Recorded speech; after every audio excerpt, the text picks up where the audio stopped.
Immunotherapy in general, while it's revolutionized cancer treatment all around the world, one of the major issues is the low number or the small portion of patients that benefit from this treatment.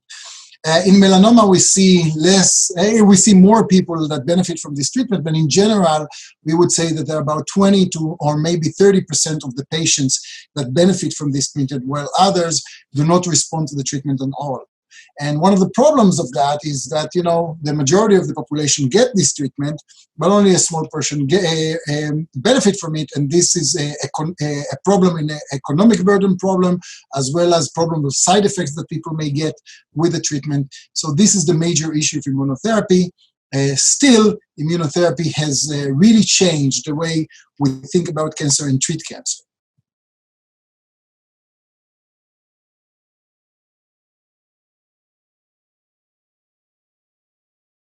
So in the last 15 years, I was working as a researcher, cancer researcher, on host response. I actually pioneered the term host response, which means that when patients get a treatment for cancer, an anti-cancer drug, on one hand, what we see is definitely the benefit of the treatment, which means usually killing tumor cells, or we get the tumor shrinkage based on the treatment because of the treatment. However, on the other hand, what we haven't investigated until 15 years ago is that there are other processes that happens in the body in response to the treatment that may change the way tumor cells behave.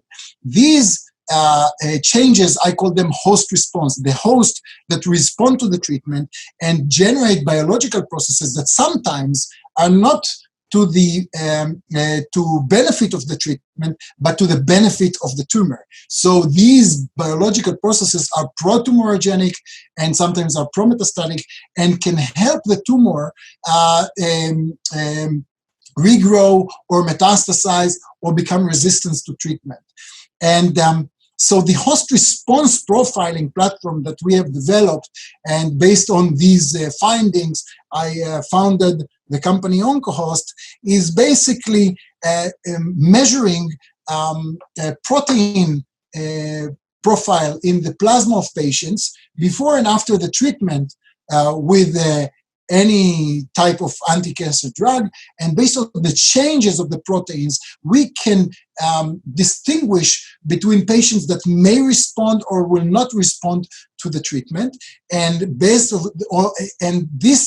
is done by looking into different biological processes that are generated based on the proteins that we identified that are changed. So this way, we developed the host response profile platform that can actually look into the different proteins in the plasma. It can suggest whether the patient will benefit or not from the treatment.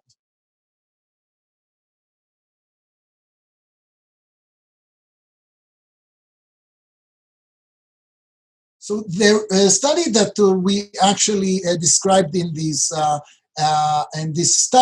work is on melanoma patients. This was done in collaboration with Yale University and with the University of Connecticut, where we actually got samples from melanoma cancer patients that were treated with immunotherapy, either anti-PD-1 or anti-CTLA-4, or a combination of the two drugs.